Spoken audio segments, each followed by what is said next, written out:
Hey guys, I've been seeing a lot of people misuse Malachi 3 as a gateway to get the congregation to tithe into their church. And I just want to say this is a misuse of scripture. Yes, in the New Testament, God does encourage us to give, but he encourages us to give freely, without compulsion, without a gun being held to our head, right? Because then the giving wouldn't be genuine, right? So let's really get into what this text means. So the scripture that I mainly see being misused is Malachi 3:10. Bring the whole tithe into the storehouse, that there may be food in my house.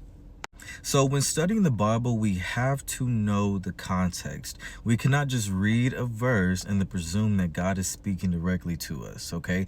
We have to get the history, the context, who's speaking. That's a part of studying the Bible, is to study the Bible, okay? So in the Old Testament, in Malachi, this is what we call the Mosaic Law. God made a covenant with the Israelites called the Mosaic Law, and he has commanded them to give a tenth of their portion, whether it was grain, produce, or fruit, to the storehouse. Okay, so during this time, the storehouse is a section inside the tabernacle, inside the temple, where the Levites would preach, and they were it was used to support the Levites so that they could fully support the ministry. So the first big thing is that God is not talking about finances.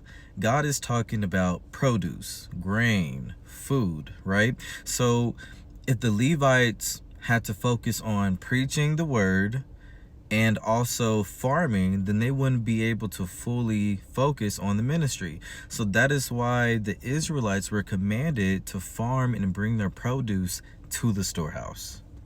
In the New Testament, the law was fulfilled through Jesus. Matthew 5:17. Do not think that I have come to abolish the law or the prophets.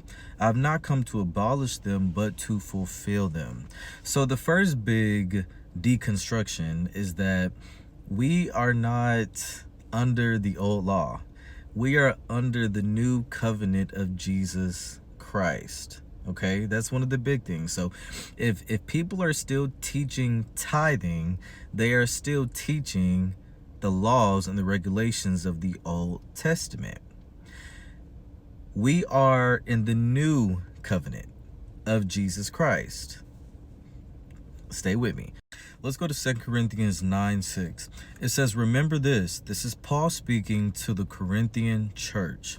Whoever sows sparingly will also reap sparingly.